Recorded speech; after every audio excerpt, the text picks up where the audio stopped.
네, 원학교 학생들 모두 반갑습니다. 네, 오늘 10월 9일 수업을 맡은 김세종 선생님입니다.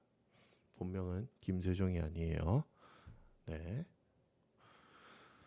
오늘 어떤 날인지 알고 있나요? 네. 오늘 어떤 날인지 한번 여러분들 이야기해 주겠어요?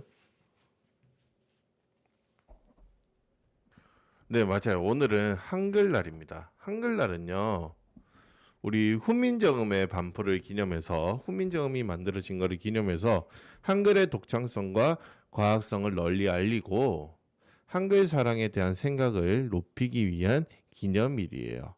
이 주인공은 여기 보다시피 세종대왕이겠죠.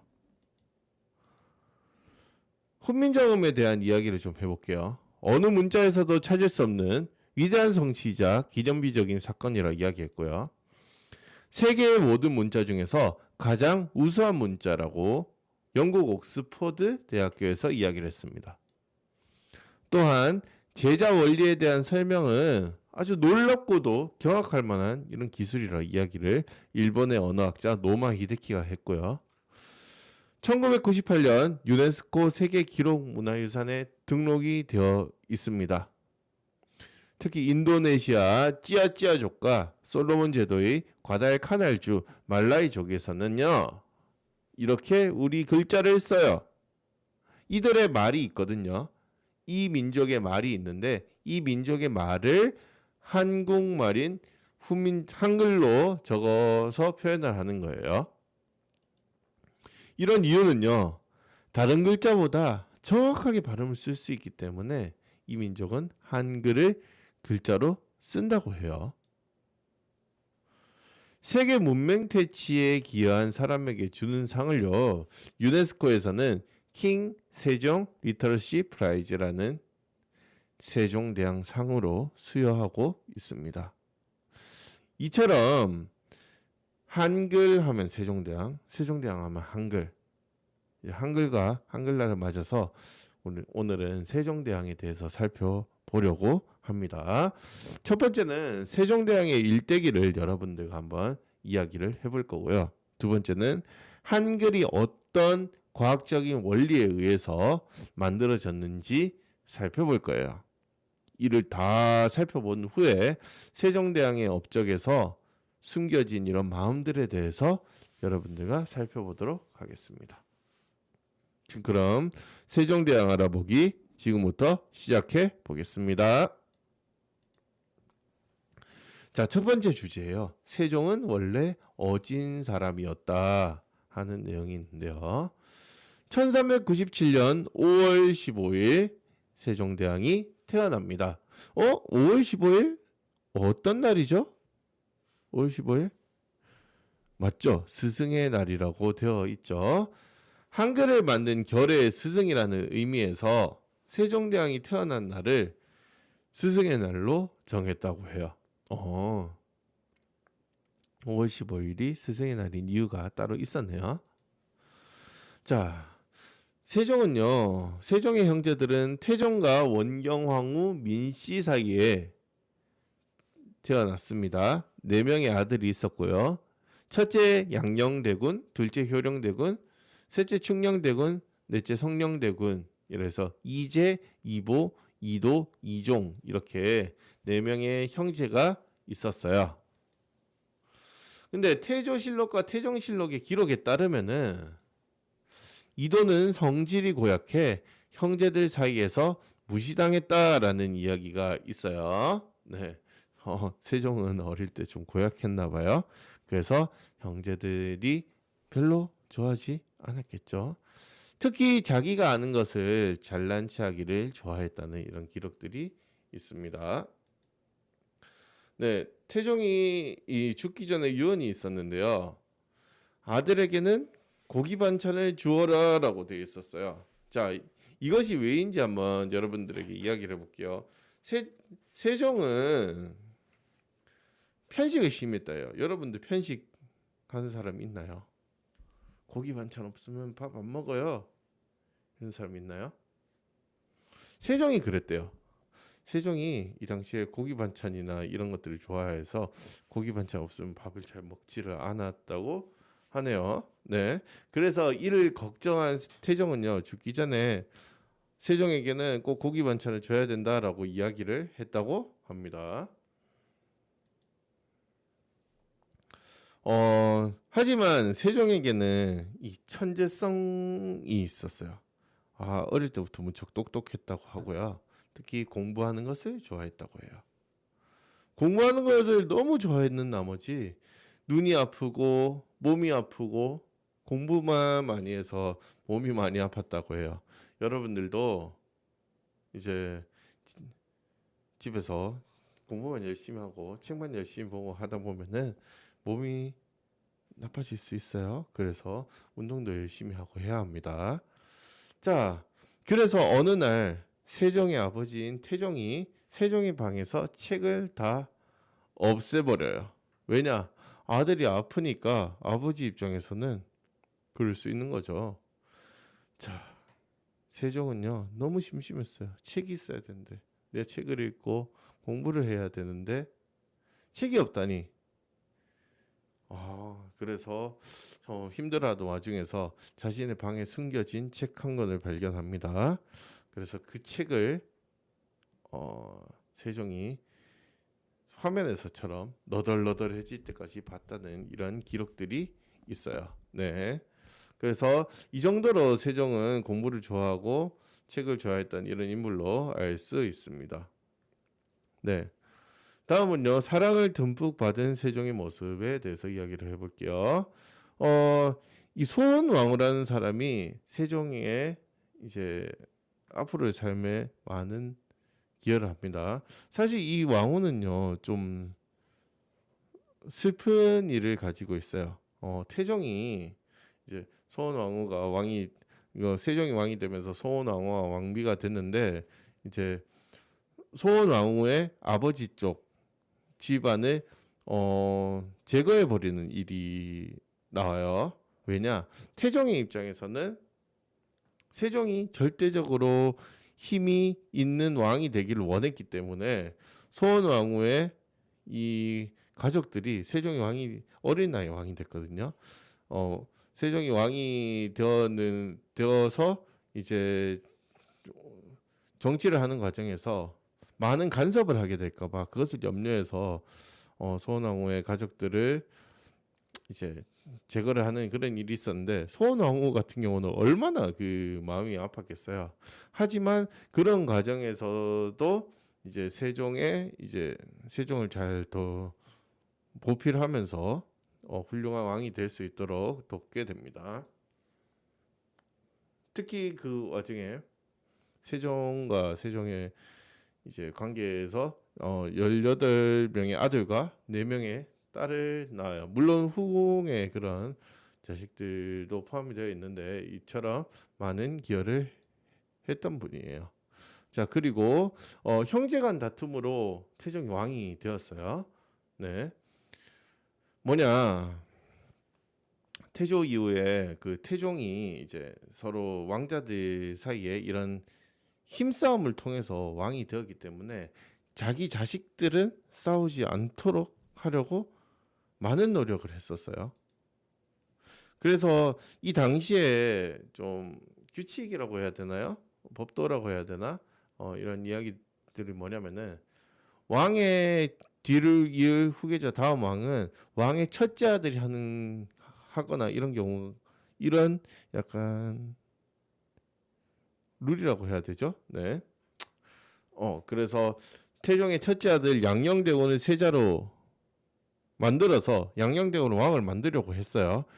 그런데 마청 양녕대군이 사고를 좀 치고 다녀요. 네. 그래서 신하들의 어떤 이야기들로 인해서 양녕대군이 세자에서 쫓겨나고 셋째인 세종 충녕대군이 왕으로 올라서게 됩니다. 네. 그날 밤에 세종이 엄청 울었다고 해요. 왜냐? 나는 우리 아들들 안 그러게 하고 싶었는데 어쩔 수 없이 또 이렇게 되는구나 하면서 네, 슬펐다고 하네요. 네, 그래서 세종이 왕이가 되면서 근데 세종이 왕이 됐는데 형이 있다는 거는 좀 불편할 수 있어요. 저 당시 시대에서는 네, 왕의 형, 왕은 그 나라에서 가장 높아야 되기 때문에 그래서 신하들이 양녕대군을 좀 처리를 해야 되는 것이 아니냐, 벌을 해야 되는 것이 아니냐 하였는데 세종은 이미 따뜻한 환경에서 포용력과 배려심을 많이 받은 사람이었어요. 그래서 이 양녕대군을 이제 땅을 주어서 그쪽에 살도록 하고 네, 잘 지내도록 도와주었어요. 그리고 옆에 보면은 황이라는 사람이 있는데 세종이 왕이 될 때 반대를 했었어요. 많이 반대를 했었어서 생각해 보면 세종 입장에서는 저 황이라는 사람이 탐탁치 않을 수 있어요. 별로 내키지 않을 수 있는데 세종은 마음이 넓은 사람이었던 것 같아요. 포용심이 있고 황희의 능력이 좋은 것을 알고 평생토록 황희와 많은 일들을 해나가게 됩니다. 네, 다음으로 빛이 나는 우리 세종의 업적들에 대해서 살펴볼 건데요. 너무 많아요. 업적들이 너무 많은데 일단은 5가지 정도만 이야기를 제가 꺼내 보도록 할게요. 이 시기가 조선의 르네상스 전성기라고 해요. 조선의 전성기를 맞이했는데 첫 번째로 국방부터 보겠습니다. 지금 사군 육진에 대한 이야기가 나오고 있어요. 저 부분은 지금 북한 땅으로 되어 있고 저 위치가 엄청나게 산이 많은 지역이에요. 백두산 근처에 엄청나게 산지가 험하고 이런 곳이고 고구려의 옛 땅이기도 하면서 네. 저 땅을 지키기도 힘들고요. 사람이 살기도 무척 힘들어요. 왜냐? 날씨가 춥고 지형이 험준해서 살기가 힘들고 또 침략당하기도 되게 좋은 위치거든요. 그래서 저 위치는 대한민국 역사에서 많은 침략을 당하는 장소기도 해요. 고려시대부터 해서. 근데 여진족이 조선의 땅을 저쪽에 있는 백성들을 침략해서 물건을 빼앗고 죽이고 하는 일이 많았어요. 네. 그리하여서 김종서 장군과 최은덕 장군을 하여금 사군 육진으로 올라가서 이제 여진족을 쫓아내고 그 백성들을 괴롭히지 못하도록 해놓았어요. 남쪽으로는 왜구가 많이 침략을 했어요. 배를 타고 와서 바닷가 마을에서 노략질이라고 하죠. 침략을 많이 했었어요. 그래서 고려 때부터 머리가 많이 아팠는데 이종무 장군으로 하여금 왜구들을 토벌하게 됩니다. 그래서 왜구들이 우리 백성들을 이제 괴롭히지 못하도록 하였어요. 자, 과학 분야에서는 시계가 대표적이라고 볼 수 있겠어요. 시계. 지금 우리는요, 스마트폰이 있거나 또는 이제 전자시계들이 있어서 정확한 시간과 날짜를 우리가 파악할 수 있는데요. 저 당시만 해도 정확한 시계가 없었어요. 해 위치나 뭐 시기를 보고 대략적인 이런 시간을 알 수 있었는데 이제 과학적인 이 시계들을 통해서 정확한 시간과 일시를 알 수 있었죠. 자, 시계가 왜 중요하냐면요. 농사일을 하는데 시기가 무척 중요합니다. 농사일 하는데. 네. 어느 시기에 내가 씨를 뿌리고 모내기를 하고 모를 심고 수확을 하는지는 정확한 시기를 타야 우리가 많은 그 작물을 수확하거나 할 수 있었어요. 그래서 이 장영실 있죠. 장영실로 하여금 노비 출신 장영실로 하여금 많은 다양한 도구들을 개발해 내게 되어서 실제로 삶에 큰 도움이 되도록 합니다. 자, 세금 문제로 한번 이어가 볼게요. 이 당시 세금이 어땠냐? 세금을 그냥 거뒀어요. 거두고 들어온 대로 쓰고 이제 모자라면 걷고 이런 식이었는데 이것이 백성들에게 부담이 되는 경우가 많았어요. 특히나 뭐 세금을 많이 걷어놓고 일단 많이 거두고 보면은 이제 돈을 쓰기에는 좋겠지만 백성들 입장에서는 너무 많은 것을 내어야 할 수 있었어요. 그래야 해서 세종은 우리가 얼마를 쓸지를 생각을 하고 세금을 거두자라는 식으로 세금 제도를 바꿉니다. 이 의견을 획기적인 부분인데요. 이 의견을 공개적으로 물어요. 공개적으로 다양한 다른 사람들한테 열어서 묻고 조세 제도에 대해서 어떻게 생각하느냐 공개적으로 의견을 묻습니다. 네. 그래서 한 57대 43 정도로 하여서 조세제도 여론조사를 결과를 수렴해서 조세제도를 바꿔 나가게 됩니다. 네, 이 외에도 다양한 분야에서 많은 혁신을 했어요. 정치나 과학, 의례, 예법과 같은 예절과 같은 것들이고요. 의학 하면은 이제 사람을 치료하는 방법, 군사, 경제, 복지, 출판, 농사, 음악, 문학 등과 같이 다양한 분야에 대해서 세종이 많은 업적을 남겨놓았습니다. 세종의 어록을 살펴보도록 할게요. 내가 무엇을 잘못하고 있는지 지적을 해달라. 백성들이 어디가 아픈지 알려달라. 신하들이 고달파야 백성들이 편하도다. 이렇게 이야기를 남겨놨는데요. 세종은 기본적으로 자신이 되게 잘하고 싶었어요. 그래서 자신이 잘할 수 있도록 도움을 많이 요청을 했어요. 특히 지금과 같으면은 뉴스를 보면 되거나 유튜브에 나오는 어떤 영상을 보거나 우리가 세상에 있는 일들을 그래도 꽤나 많이 직접적으로 알 수 있는데요. 저 당시에는 그런 것들이 전혀 없었죠. 글로, 소문으로 알고 이런 것들이 다였으니까 왕이라고 해서 모든 백성의 삶을 볼 수는 없었어요. 그래서 많은 사람들에게 묻고 이야기를 하면서 계속해서 백성의 삶에 대해서 고민을 했던 거죠. 그리고 백성들이 어디가 아픈지 아야 아픈 게 아닙니다. 아야 아픈 게 아니고 백성들이 어떤 부분이 삶이 힘든지를 알려달라는 거고요. 네, 신하들이 고생해야 백성들이 편하게 살 수 있다고.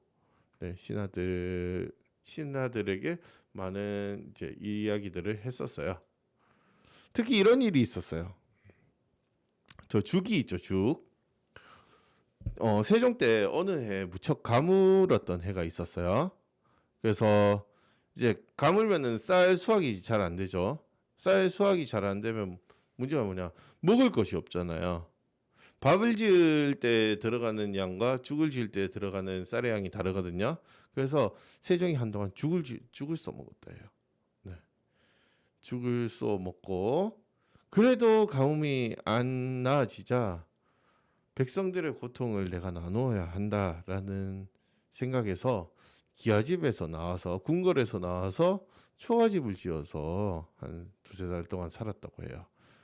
이 백성을 향한 이런 따뜻한 마음을 확실히 느낄 수 있는 대목입니다. 자, 다음으로 인권 부분인데요.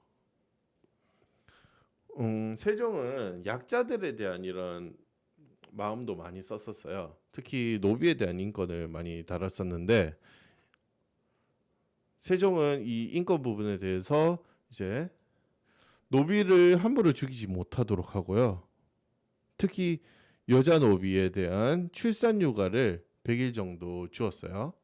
그리고 남자 노비도 이 여자 노비를 돌보도록 휴가를 줄 정도로 이 약자들에 대한 노비나 천민들에 대한 아주 인권을 많이 노력을 했습니다. 생명을 무척 소중히 생각했던 것 같아요. 네, 하이라이트죠. 글을 만들어 세상을 비추었습니다. 세종이 농사직설이라는 농사법 관련 책을 만들었어요. 그래서요 백성들에게 배포를 했는데 왕께서 농사를 잘 지으라고 책을 만들었는데 글을 모르니 이 책을 이해할 수가 없어요. 책을 만들었지만 이 책을 이해할 수 없어요. 당시 한자로 된 책을 여러분들 이해하려면은 거기에 담긴 모든 한자의 의미를 다 알아야 했거든요. 여러분들 지금 한자 책 읽을 수 있나요? 한자로 된 책?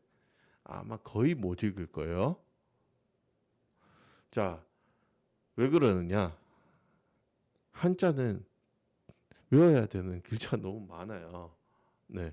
근데 백성들이 아침 새벽에 해가 떠서 해가 지기 전까지 농산일을 하는 이 백성들이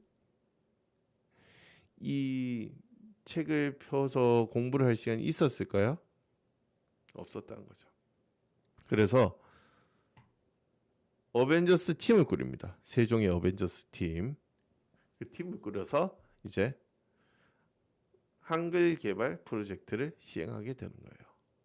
반발도 많았어요. 중국과 다른 문자를 만드는 것은 스스로 오랑캐가 되는 거예요. 천안 백성에겐 글자가 필요 없습니다라는 반발이 있었지만 이 반발을 이기고 지편전을 지어서 훈민정음을 개발하도록 하게 됩니다. 훈민정음의 해례본 제일 첫 문장은 이렇게 되어 있습니다. 나라의 말이 중국의 우리말이 중국말과 달라서 글자가 서로 통하지 않아요. 네. 이런 이유로 어리석은 백성이 말하고 싶은 내용이 있는데 못하네요. 내 말을 정확하게 펴지 못하는 사람이 많아요. 왜냐? 한자가 너무 어렵기 때문에, 알지 못하기 때문에. 그래서 내가 이 사람들을 위해서 이 사람들을 가엾게 여겨서 새로 28자를 만드는데 사람들이 쉽게 익혀서 매일같이 편하게 쓸 수 있도록 내가 이 한글을 만들었어 라는 내용이 담겨 있거든요. 네, 그래서 처음에 훈민정음에 적힌 모습은 한글이 이런 모습이에요. 근데 제가 한번 읽어볼게요. 발음도 좀 달라요. 나란 말씀이 중기게 달아 문자와 서로 삼았디 아니할 시에 이런 전차로 어린 백성이 니를 고조 홀배 있어도 마참내 제 뜻을 실어 펴디 못할 놈이 하니라. 내 이를 위하여 어여삐 여겨 새로 28자를 맹가노니 사람마다 헤어 수비 니겨 날로 쓰매 편안키 하고자 할 따름이니라 라고 이야기를 하거든요. 지금과는 언어는 글자는 변해요. 말은 변해요. 지금의 말과 우리 500년 뒤의 말은 또 달라질 거예요. 지금 이게 한 600년, 700년 전의 말이었으니까요. 네, 지금과는 모습이 다르지만 네, 이렇게 처음으로 훈민정음에 이렇게 글을 적게 됩니다. 훈민정음 우리 글 자랑 좀 해볼게요. 전 세계에 7천여 개 문자가 있는데요. 그 중에서 만든 사람이 누군지 알고요. 언제 만들었는지 정확하게 아는 유일한 문자예요. 네. 그리고 왕이 백성을 위해서 만든 유일한 문자고요. 24개의 글자를 가지고 11,000개 이상의 문자와 소리를 아주 자유롭게 표현할 수 있습니다. 그리고 이런 지구상 최고의 문자를 세종이 개발해내게 된 것이죠. 누구를 위해? 백성을 위해서요. 자, 이런 과정에서 스스로의 몸을 헌신했던 세종이에요. 세종은 정말 열심히 일했어요. 일 정말 열심히 일했는데 아팠어요. 너무 일을 열심히 했는지 당뇨병, 종기, 두통, 안질, 부종 등 각종 병에 시달렸어요. 왜냐? 새벽 4시에 일어나서 12시까지 일을 했기 때문에요. 또 고기 좋아한다 했죠. 육식 위주로 식사를 하고요. 또 많이 먹어요. 운동도 부족했기 때문에 병이 생길 수밖에 없었겠죠. 네, 20년 동안 극심한 눈병도 앓았어요. 내가 두 눈이 흐릿하고 아파서 봄부터 어두운 곳에서는 지팡이에 의지하지 않고는 걷기 어려웠다. 이렇게 자신의 몸을 이렇게 희생해 가면서 많은 일들을 해나갔던 세종의 모습을 볼 수 있어요. 자, 여기까지 세종의 모습을 살펴봤고요. 다음은 한글에 숨겨진 비밀에 대해서 우리 살펴보는 시간을 가질게요. 한글날이니 우리 오늘 주인공이 한글이기도 해요. 자, 한글 모음자 제작 원리를 보면요. 점은 하늘, 이는 사람, 은은 땅을 의미합니다. 그래서 기본 글자를 사용해서 모음자를 조합해 나가는 식으로 한글이 만들어져요. 이에 아를 더해서 아, 어에 이를 더해서 오에 오, 의에 점을 더해서 우, 그런 식으로 야, 여, 요, 유도 조합해서 만들어집니다. 근데 이게 끝이 아니에요.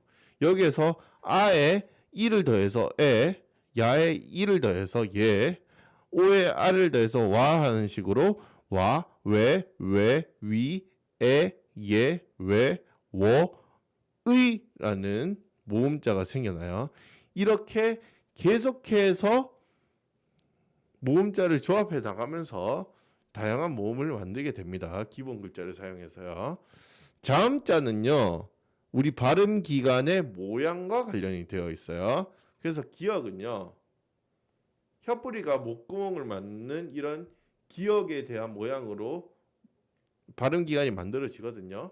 그래서 기역이 되었고요. 혀 끝이 윗잇몸에 붙는 모양에서 나는 소리라고 해서 이게 니은 모양이거든요. 그래서 니은으로 만들었어요. 그리고 입술 모양은 미음으로 모아지기 때문에 그래서 미음으로 되었고요. 시옷 소리는 이의 모양이 시옷의 모양으로 되어 있어서 네, 시옷으로 되어 있었고 목구멍의 모양을 따라서 이응, 목구멍 소리 이응이 나게 됩니다. 물론 리을은 예외가 있는데요. 기역, 니은, 미음, 시옷, 이응이라는 기본 자음에서 세기에 따라서 세기와 발음하는 방법에 따라서 다양한 글자들이 생겨요. 예를 볼게요. 기역, 연습해봐요. 여러분들 같이. 기역, 이의 모양은 변하지 않아요.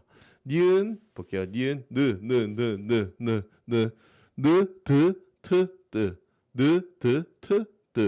그쵸? 미음 볼게요. 미음, 입술,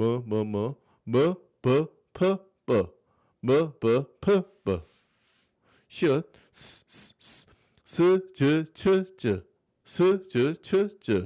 이응,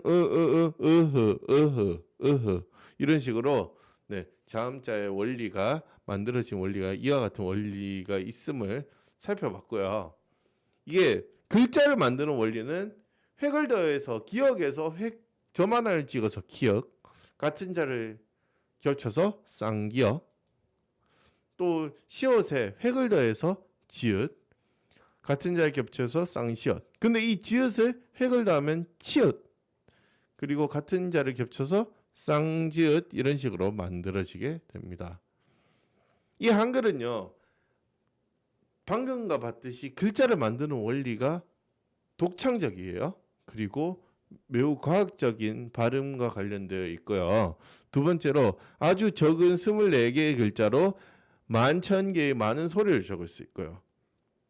우리가 배우는데 조금 다른 문자에 비해서 쉽고 빠르게 배울 수 있어요.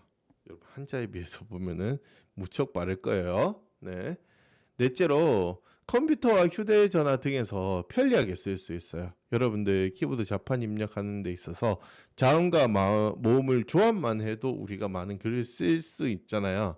근데 한자를 인이라는 글자를 입력하려면 인이라는 발음을 입력하고요. 거기에 맞는 한자를 찾아 나가야 돼요. 그래서 이 디지털 시대에도 아주 적합한 문자라고 볼 수 있습니다.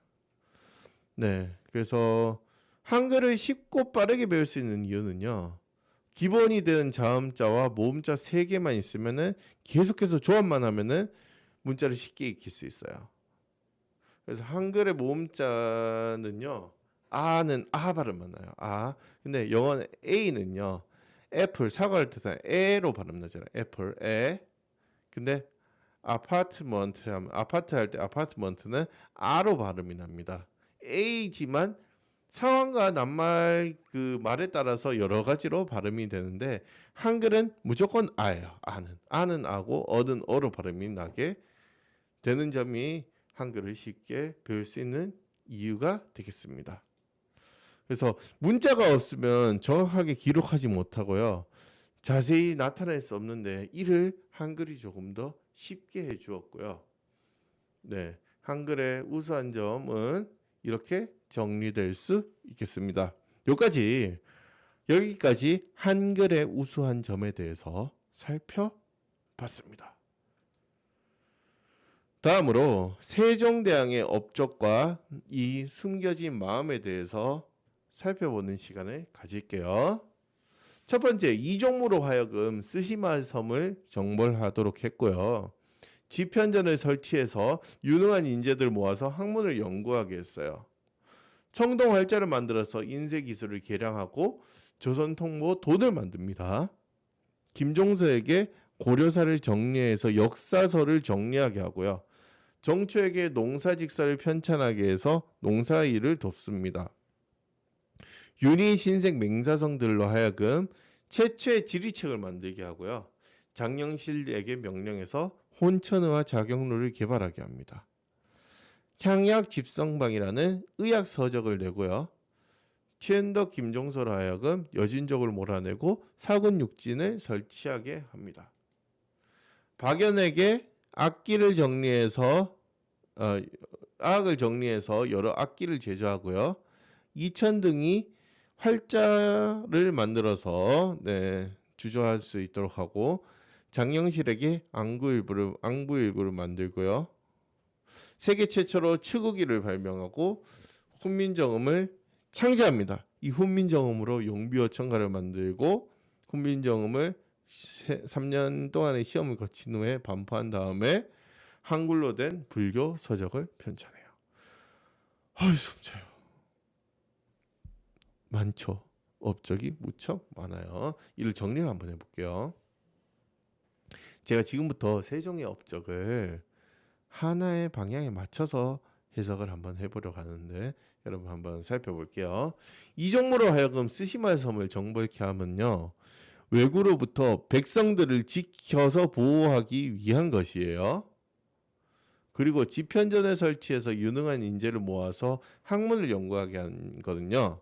유능한 인재가 많이 모여서 정치를 하면은 좋은 점이 뭘까요? 백성들에게 도움이 되는 그런 정치를 할 수 있겠죠. 청동활자인 경자자를 만들어서 인쇄 기술을 개량해요.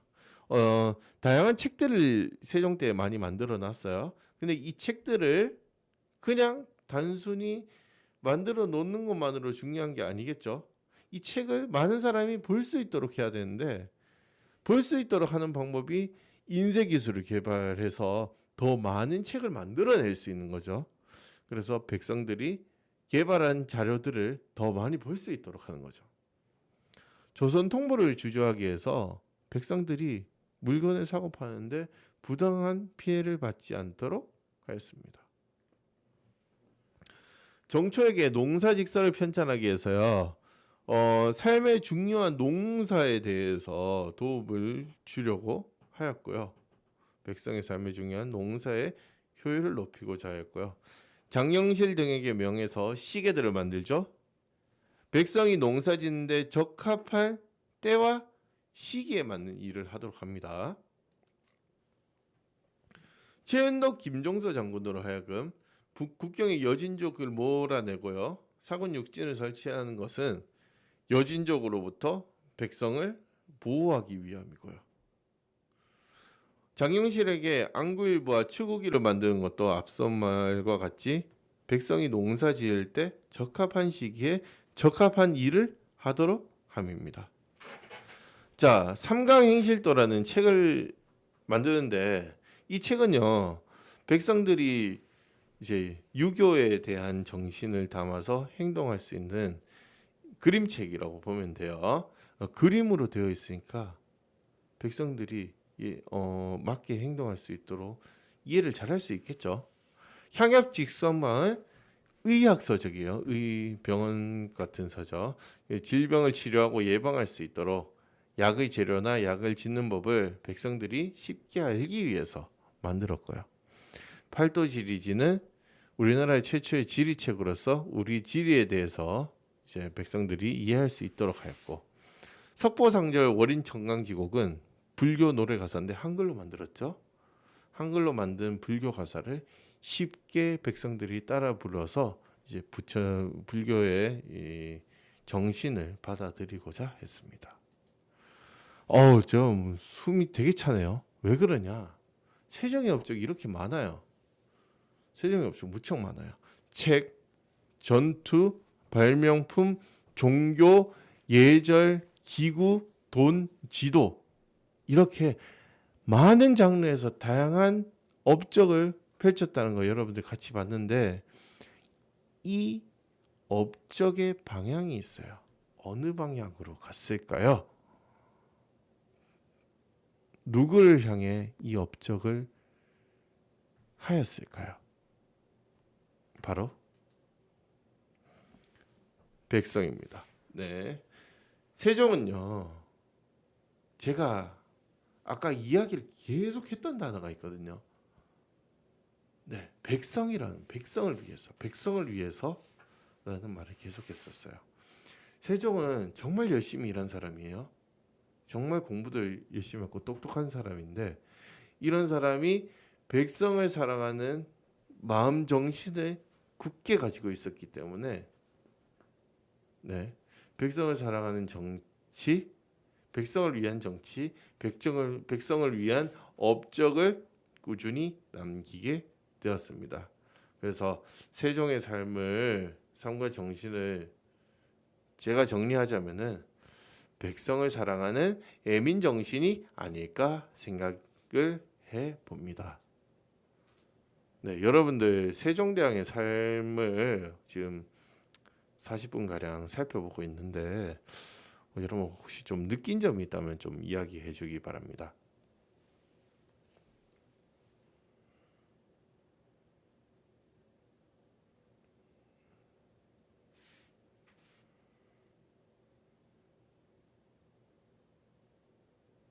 네, 지금 많이들 이야기를 해주고 있는데요.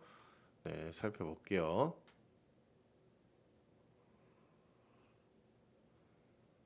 저는 세종대왕의 모습을 보면서 참된 리더의 모습이 많이 떠오릅니다. 네, 우리가 생활하는 이런 과정에서 보면은 많은 리더들이 있어요. 네, 리더는요, 이 어떤 집단을 이끌어가기도 하고 지도를 하기도 하는데, 리더가 어떤 방향과 마음을 가지고 있느냐가 참 중요하다고 생각해요. 어, 세종대왕 같은 경우는 이제 백성을 위한 그런 마음으로, 백성을 위해서라는 마음으로 계속 노력하고 공부하고 하여서 이 애민 정신을 가득 담아서 조선의 전설, 조선의 부흥기를 이끌었는데요.